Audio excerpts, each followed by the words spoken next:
Okay. So, kamusta po mga streetwise? Ako po si Takero Miyamoto at welcome po sa aking munting channel. So, mga kababayan, no, ito napag-uusapan na naman natin si Martin. No? So, dito po kasi meron nilabas ditong dokumento si Mike Defensor. O na naman. Actually, bawal to eh. Bawal tong ginawa ni Mike Defensor eh. Na naglabas ng dokumento galing ombudsman. Pero, sinira niya eh. Bugok nga eh. So, alam niyo kung ano to mga kababayan? Yung dokumento share po ni Mike Defensor.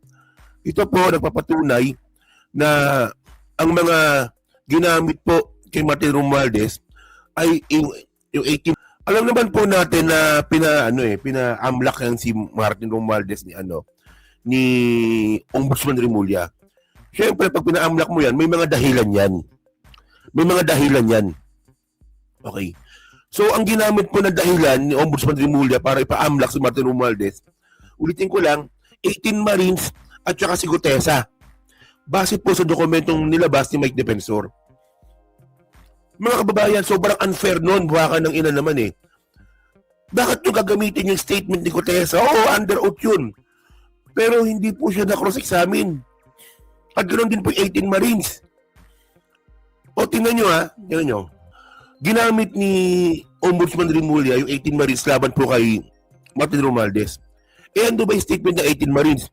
Sabi ng 18 Marines, pati daw po si Sandro Marcos, nagdilibre sila ng pera. Pati din daw po kay Presidente Bongbong Marcos, yung sa bahay ni Presidente Bongbong Marcos, nagdilibre sila ng pera. So ano yun? No, ginamit mo yung 18 Marines laban kay Martin?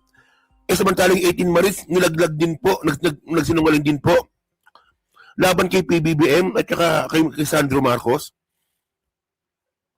Ang labo nun, men. Kaya nga itong mga bugok na vlogger na anti-Martin na loyalista daw, na mga loyalistang DDS. Bugok yung mga yan. Kapag tinatanong sila, asan ebidensya ninyo na laban kay Martin Romualdez? Hindi kayo masagot ng diretso. Kasi nga ganito eh. O tanungin mo na lang si Ombudsman Remulla. So ngayon, sige. Ano bang sabi ni Ombudsman Remulla? Ito. Yung tuntua si Mike Defensor, Gutesa at Braves 18. Ginamit sa kaso laban kay Martin Romualdez. O tuntua si Mike Defensor. Oh, so ito 'yon. Ito 'yun, no? Oh. So galing talaga Ombudsman 'to mga babayan. May ano 'yan eh. May header 'yan eh, Ombudsman. Pakita ko muna. Saan ba galing 'to? Central Records pala galing 'to. Galing Central Records pala ito. O yan o. Oh. Special Panel. Nakita nyo ba? Oh. Special Panel Investigators, Office of the Ombudsman versus Ferdinand Martin G. Romualdez. Di ba? So Special Panel Investigators. Paano nakakuha ng kopya dito si Mike Defensor? Tignan nyo ha. Hindi. Sige. Tanungin ko kayo. Ang nakakatawa dito sa mga buwakan ng inang mga loyalistang DDS vlogger, no? May mga panakot yung mga buwakan ng inang mga yan eh. Na kesyo, may alam mo ko tungkol sa inyo, bla bla bla bla. Puta, lahat tayo, nasa circle tayo lahat. Lahat tayo, alam natin yung isa't isa. Alam ko lahat yan, ibubulgar ko lahat yan. Gagawa ko ng matrix. Puta, bakit hindi ka ba kasali doon? Kasali ka dun ah. Oh, kung may alam ka, lahat tayo may alam. Yan ang sinasabi ko eh. Naglagan na kasi eh. Kaya visit talaga ako sa mga yan. Meron silang mga binabanggit na... Ito. Dati, nung si Gutesa nga po eh, lumabas bilang testigo daw dun po sa committee ni Ping Lacson. Galit na galit yung mga yan, yung mga loyalistang DDS. Wala, peke yan si Gutesa, peke yan. Oh, ganoon din po sila sa 18 Marines. Sa mga 18 Marines mga kababayan, wala, peke yung 18 Marines na yan. Kasi nga, mga streetwise, si Gutesa at saka 18 Marines, ang tinuturo po nilang dinala nila ng pera, Malacanang, si PBBM, at saka si Martin Romualdez. Kaya yung mga yan, galit na galit dati yan. Pero ito, paano to ngayon? Paano nyo explain niya? Kasi ito yung mga bagay na ayaw nyo itakil eh. Kasi magmumukha kayong tanga eh. Tingnan nyo ha, pinaamlak si Martin Romualdez, tapos sabi nyo, ebidensya namin si Remulla. Oh, ang ganda lang sila kasi mga engot nga eh. Ayaw nila busisiin kung ano talaga nangyari eh. O yung mga ganyang klase mga dokumento, ayaw nila busisiin yan. Oh, kasi magmumukha talaga silang tanga. Oh, dati hindi kayo naniniwala kay Gutesa at saka sa 18 Marines kasi tinuturo nilang isa sa mga dinalhan nila ng pera si Presidente. Tapos ngayon malalaman natin, puta ginamit po ni Ombudsman Remulla, si Gutesa at saka 18 Marines. Ayan o. O sige, basahin natin yung mga part dito. Tingnan nyo. Tawa ko dito sa mga to eh. Oh, DDS na DDS eh. Yung isa pinaka-leader ng fake news. Tapos yung mga chuwari-wari-wap, o tingnan ninyo, o malalaman nyo, o ang sinasabi namin kasi sabi nung boss, nung pinaka-head namin, DDS na DDS yung galawan eh, di ba? Paano ko nasabi? O, for example, di ba? Naalala nyo si Iloy Burgis, di ba? Si Iloy Burgis, nagkalat ng fake news. Walang ebidensya. Tapos yung mga DDS vlogger, mga chuwari-wari-wap, ginawa nilang ebidensya yung sinasabi ni Iloy Burgis. Ganoon din po yung mga loyalist ng DDS. Tingnan nyo lang. O, ganun. Ewan ko kung nagigit siya ibig kong sabihin, pero kaya hindi ko sila pinapanood eh. Kapag pinapanood ko, nabibisit ako eh. Wala, laglagan eh. Sana, hindi niya ba alam na pag nilaglag niya yung isa, laglag lahat? Ewan ko kung nag-iisip ng tama itong mga to, no? So, testimonial accounts of Esquivel, Natividad, and Gutesa should be given full credence. O, tingnan nyo ha. O, tingnan nyo ha. Dapat daw po yung testimonial daw po ni Esquivel, yung kasama sa 18 Marines yan eh, Natividad and Gutesa should be given full credence. O, so, it cannot be gainsaid that the evidence on record relies substantially on the testimony of the witnesses. This, however, does not operate the prejudice of the present complaint. So, whatsoever, no? So, may part yan dito na ano eh. Ito jurisprudence ko kay Dicini. Ito. Nilibig pa pala nila. A review of the sworn statement of Ezekiel, Natividad, and Gutesa, all duly affirmed by them, shows that each possessed personal knowledge of the transaction and circumstances. Diba?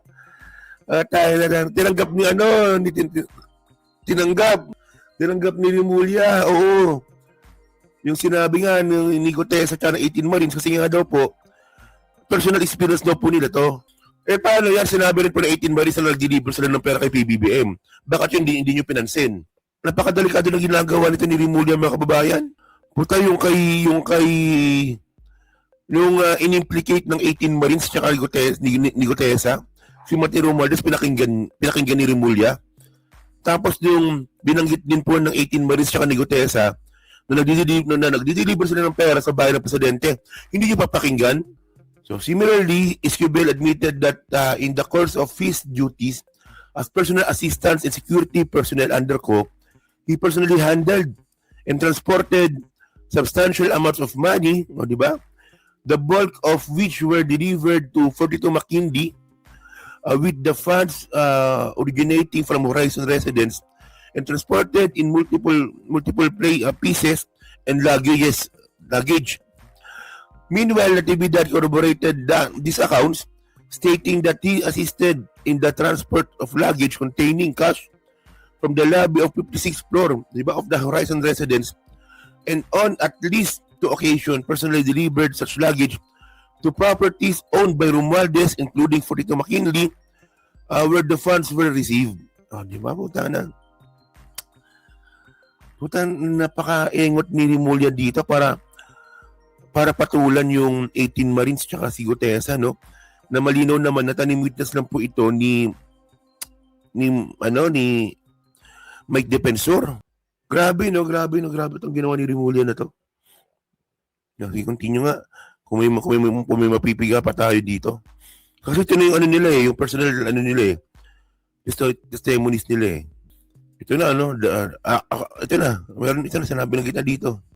More importantly, conspiracy need to be established by direct evidence. It may be inferred from the conduct of the accused before, during. Alam niyo mga kababayan ito. 5 hanggang 6 na kaso pa raw ang inihahat. Ito. Ako po, naniniwala naman po talaga ako na mahina ang ebidensya laban kay Martin. Naniniwala po ako doon. So, tayo, yung kaso po ni Martin, nasa pre-trial investigation pa lang. So, sana doon, no? Sana doon, ayusin sana ng ombudsman, no? Without, without Remulla, no? Yung mga ebidensya po laban kay Martin.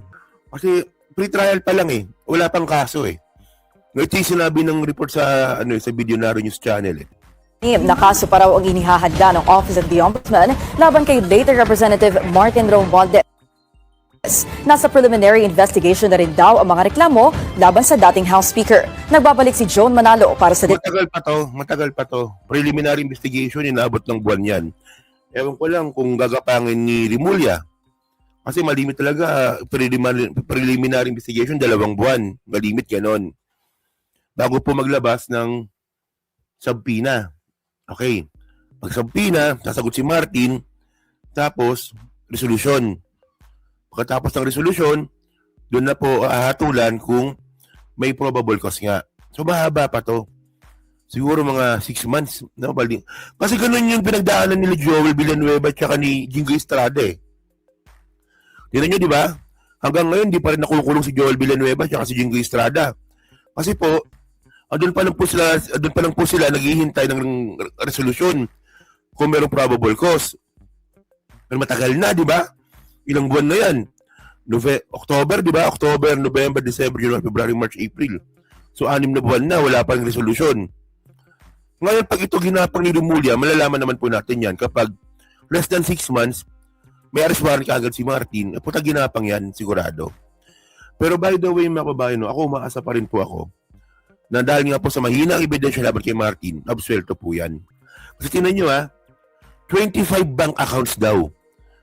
No, ayan ang sinabi ni AMLAC Meron daw 25 bank accounts si Martin Romualdez. Okay. Puta, pag negosyante ka mga streetwise, normal po yun. Yung 80, hindi normal yun, yung 80 bank accounts, no? Tulad kay Sarah, di ba? Ilan ba kay Sarah? Pero yung 25 bank accounts, normal lang po yun. Kasi tinan nyo si Martin po may negosyo sa Europe. Meron siyang negosyo ng DZMM. Di ba yung DZMM kanya? Yung teleradyo kanya din. Si Martin Romualdez may-ari niyan. Tapos papapris mo yan. Tapos, syempre kapag may mga ganyang klaseng negosyo ka, no, may mining pa nga ata si Martin Romualdez no? So, ang gagawin mo dito, per company, magbabank accounts ka. Hindi mo pagsasama-samahin yan, inisabog yung pera mo dyan. Tama, di ba? Kunwari may negosyo kang teleradyo, DCMM. Tapos meron kang mining. May mining ata, meron siyang mining. Tapos may negosyo siya sa Europe. Ano yan, yung kita niya, pagsama-samahin niya sa isang bangko? Yung 25 bank accounts mga kababayan, normal lang po yun. Sa dami ng negosyo ni Martin Romualdez. Silangan natin kung ano yung mga business ni Martin Romualdez. Kalimutan ko yan Martin Romualdez business. Sakto. Nag-alarm. Tingnan natin, marami siyang business Also, media broadcasting, construction and infrastructure. Mayroon pala siya nito, no? So, may mining nga siya, tapos may real estate. May real estate pa pala siya. Tapos RYM Business Management Corporation. Marami So FMR, yung music radio, no? Meron siya music radio. Prime Media Holdings, di ba? Madami So normal lang po yung 25 bank accounts. Di ba? Normal. Ewan ko yung Remulla. So ito sabi dito. Talye. Matapos kumpirmahin ni Ombudsman Jesus Crispin Remulla Ang freeze orders ng Court of Appeals sa bank accounts at ari-arian ni incumbent Leyte 1st District Representative at dating House Speaker Martin Romualdez, sinabi mismo ng Ombudsman sa programang executive session ng DZRH News na may mga tinatrabaho pang kaso laban kay Romualdez. Actually, isang kaso pa lang yan. Pero we have around 5 to 6 cases lined up. Sunod-sunod yan ipa-file within the next 2 weeks. Nasa Si Cheese, kamusta na? Bakit kay Martin sobrang bilis? Pero kay Cheese, put na hold departure order, wala pa. Inaasikaso pa lang. Di ba? Oh. Pero Takero, when is your operation? Matagal pa siguro, nakapila pa ako sa Hope eh. Sa kidney transplant, no? Nakapila pa ako. dali na rin anya ng preliminary investigation ang mga reklamo laban sa pinsan ng Pangulo. Pero hindi na muna nagbahagi ng iba pang detalye si Rimulya. All the cases will involve the same action by the AMLC. Kaya itong sa court, i-manifest na namin sa court meron ba kami ibang kaso. Ang kalaban namin dito, akusado sa pagnanakaw sa gobyerno. Ito, tiga-gobyerno to. Ito, maraming pera, may kapangyarihan. Hindi ho madali labanan to. Una ng Hindi daw madaling labanan to eh. Pinigaan nyo na nga eh. Hindi daw madaling labanan si Martin. Ikawawa na nga yung tao. Kinawawa na nga ng ombudsman natin kasi ginamit po lahat ng puwersa. O pati CA, AMLAC. O ginamit po na lahat eh. Pati yung ebidensya, si Gutesa, 18 Marines, yung dalawang babaeng naka-face mask, Vizcaya, yung mga yan ginamit mo kalaban kay Martin. Tapos pag tinanong mo yung mga engot na mga loyalist ng DDS, o kita ninyo, may ebidensya tayo. Ayun o, si Rimulya. O, so syempre, tingnan natin si Rimulya. O, hindi niya tinatakil eh. Dito ako natatawa sa mga loyalist ng DDS na mga engot eh. Hindi po nila pinag-uusapan kung ano yung ebidensya ginamit ni Rimulya. Pag tinatanong ninyo na anong ebidensya ninyo laban kay Martin, ang sagot nila, si Rimulya may sabi. O sige nga, i-content nyo nga kung anong ebidensya ni Rimulya. O sabihin ko na kasi mukhang tatanga-tanga naman kayo. Ang ebidensya laban kay Martin Romualdez, no, ayon kay Rimulya, si Gutesa, 18 Marines, yung dalawang babae naka-face mask, tsaka mga Vizcaya. O, tapos dito, ngayon, tanungin nyo natin dito. Kayo ba naniniwala ba kayo sa 18 Marines tsaka kay Gutesa na ginamit nga po ni Ombudsman Rimulya laban kay Martin? O kung naniniwala kayo, tanga-tanga kayo kasi tandaan ninyo, sinasabi ninyo makamarkos kayo, pero si Gutesa at kay 18 Marines nag-affidavit na kasabwat daw po si Sandro Marcos at saka si PBBM sa bigayan ng pera. Di ba sabog-sabog, di ba? Mukha kayong tanga eh, no? Sabog-sabog tapos mananakot kayo. Gagawa kong matrix. Gagawa ka ng matrix. Kasabwat ka rin doon ah. Kasama ka doon ah. Kaya nga meron tayong kasabihan sa Bible eh. No? Yung kay Magdalena, kung sinong malinis siyang unang bumato ng bato. Ganon. Kung magsalita ka, alam mo, linis pero saktong-sakto yung kay Magdalena, di ba? Sabi ni Jesus Christ nun, na kung sino yung unang babato ng bato kay Magdalena, dapat malinis yung kamay. Yan tayo eh. Kaya ewan ko ba yan? Hindi, pero gets nyo ba? Gets nyo ba ibig kong sabihin dito? Diba, ginamit na po ni Rimulya yung 18 Marines tsaka si Gutesa? Na sobrang unfair nun para sa akin. Ang tanong natin dito, bakit? Bakit? Siguro baka nalilito lang ako. Kasi ang sabi nga daw ng iba, palabas lang daw po ito. Well, kung palabas ito, buta ba kukulong si Martin palabas? Kaya hindi ko sinasakin yung palabas eh. O, diba? Okay. So yun mga streetwise, no? So kasi 6:30 dapat matapos ako. Aalis ako mamaya, okay. So yun mga kabayan, so kayo po, ano naman sabi nyo nga po dito sa napaka-unfair na naman po, no? Hindi ko talaga maiwasang hindi pag-usapan si Martin eh. No, kasi napaka-unfair na ginawa eh. Kahit sino ba naman eh. 'Di ba?